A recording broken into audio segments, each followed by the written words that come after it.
Endobeso. Ndaba mukaaga tifama ekintu ky'omuziki. Endobeso ekutuzibwako Prudential.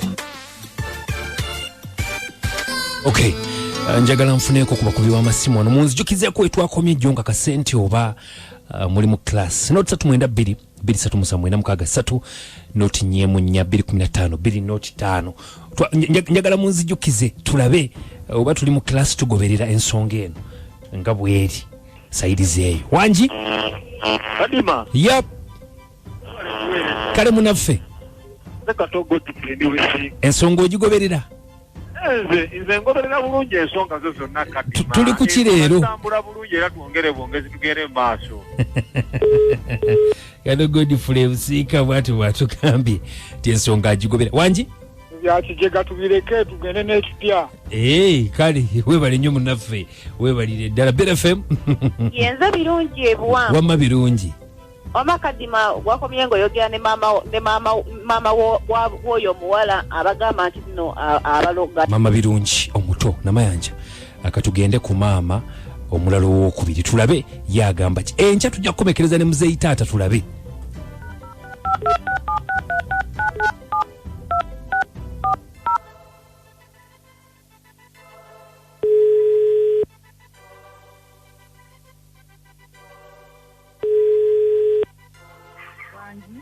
Mama Rita. Oli otya Mama Rita? Assalamu alaikum. Wa alaikum salam wa rahmatullahi wa barakatuh. Ontegedde? Nkutegedera nkumanyi bulungi. Nzani? Kadima ngoga manyi.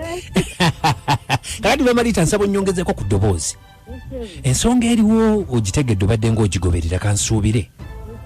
Twayagadde okuwulira ekigambo kye kikuvaamu kuba bano abaana baboggo bazaala era obadde nga ne mukyala munno ebbanga lyonna ensonga ziri zitya Mama Rita? ensonga zino nyongerawo ku ddoboozi.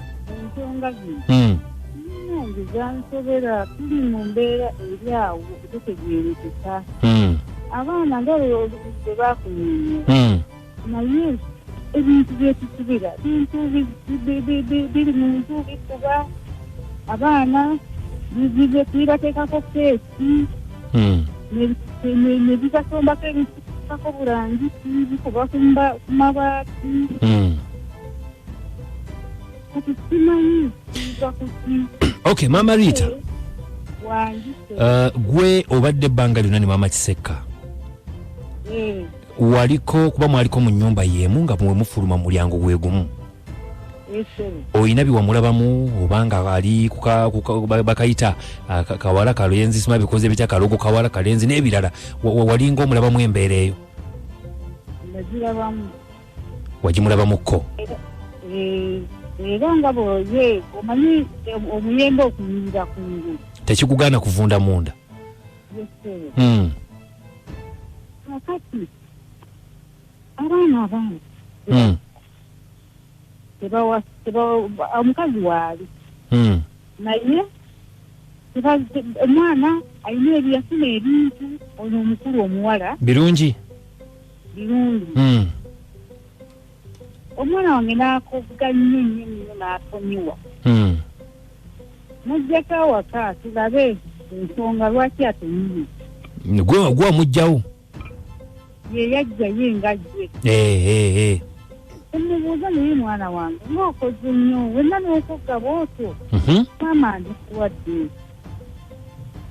maama ndi mulwadde konze kiki naŋŋamba oba kale yatambulako ne bamugamba nti oyo omukazi omukazi mwangu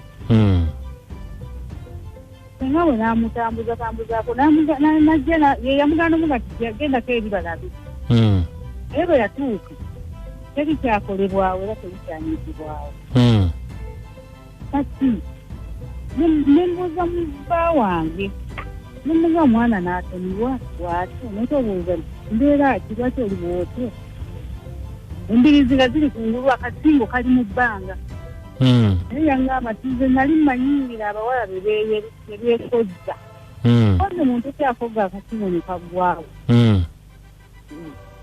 Kakati bwe yaddayo ebintu ne bitandikirawo ne bimukozesa ne bikola bitya.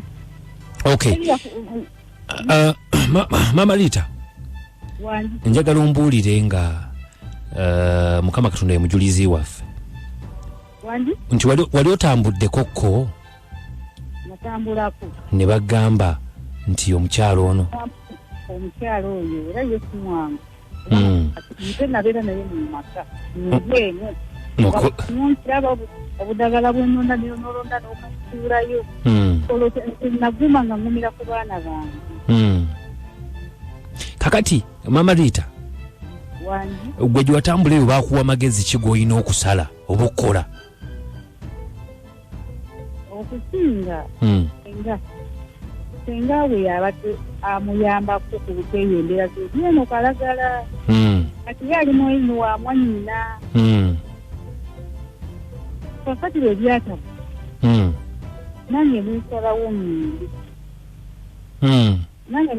ngende netubaako we baalaga bonga bo nagamba kati nkampite taata yewulirireko kati bwe yamuyita omanyi ayagala nnyo omukyalo oyo. Okay, omukyala muganzi nnyo eri omwami wamwe.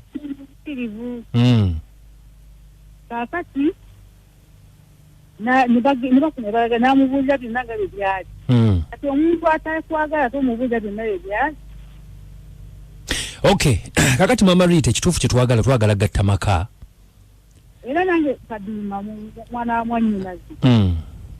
Gwe ntunuulidde byonna mbiwulira naye njagala tutaase tutuule tugatte amaka nga bw'ogambye. Tuline mu nju ebintu bivuga bitutyako bulangiti bituwokera bitukwagudde ate biri mu kisenge kye. Okay, kakati tugenda kwogerako ne taata. Ekisenge kye yavaamu. Ekisenge kye yavaamu n'omuwala. Wanji? Nti ekisenge omuwala kye yavaamu. Omukyala. Gwe asigala eno mu maka. Ezo ensonga ze yakugambye mbu tumanyi bujja bwe bunuma bwe bamuzimbira enju yatunda poloti ewaabwe n'azimba. Yazimba si mwami yazimba. Era siye. Kakati omuzungi obye byagambye mbu tumanyi ninga omulalu naliza abaana yate yeeri. Okay, kakati Mama Rita, Mama Rita, tetujja kugenda yeeyo. Kye tusinga okwagala kugatta nga bwe nkugambye. Kansubire ndi bwe tunaagamba okutuula mu nsonga zino naawe tunaakulabamu nawe tunaaba tusobodde okulayika nga tukikwasaganya. Naye katubikwate mpola tugenda kwogerako ne Ssemaka olunaku olw'enkya taata w'abaana bano. Bwe tugenda okufuna ensonga esembayo era n'atuwa ekyokukola kuba yebbammwe. Wanji? Omwana wange omwana ow'okubiri yali omwana bonna kale balinze omulala paati bagibba ze namugamba talina kye yakola. Olina bameka abaana? Wanji? Olina abaana bameka? 5. Okay. Kale kasa tuwulidde sayidi yo. Wanji? Nti kasa tuwulidde sayidi yo. Owokusatu gwe babba paadi n'ebintu ne bimukwagulanga mwekyo ekisenge. Nkale kakati mbadde ngamba kasa tuwulidde sayidi yo katuwulireko ewa taata tulabe then tulabe ekyokukola. Era leero. Okay, namayanja biwulidde. Ndowooza enkya tukubire taata si lwolwokuna ku lwokutaano by Friday tulina okuba nga tukomekereza ensonga eno tufune solution. Tugenda banga tukomawo n'abawuliza tulabe kiki kye mugamba. Jigenze gitya Kadima n'amayanja ne Anko Kaboggoza ku 96.3 BT Fama ekintu buli ky'omuziki. 39223 noti nyemunya 215 wempisa ensi ufuto kuba ine empisa gwobo okuba twolekere. Wanji? Kadima. Sebo. Webale kuwele. Kale. Seka toko different kusi. Naye Kadima. Mama Rita nanaagiddemu ensonga tuzigoberere. Okay. Mama Rita alimu akananaagira agamba bagenda ate nga yagenda. Kata uliddemu okunanaagira. Kale tujja kimanya. Wanji? Bit FM Kadima sebo tata mwebale kuweereza kali televono kiguno ndi masoli musoweto kasanga tigaza road naye Kadima nze kyentesa nti katulinde nja n'omwami tulye saidi. Okay, tulinde nja n'omwami tulye saidi yetu kiwunzike lumu bwagambye kigundwe masoli wanji.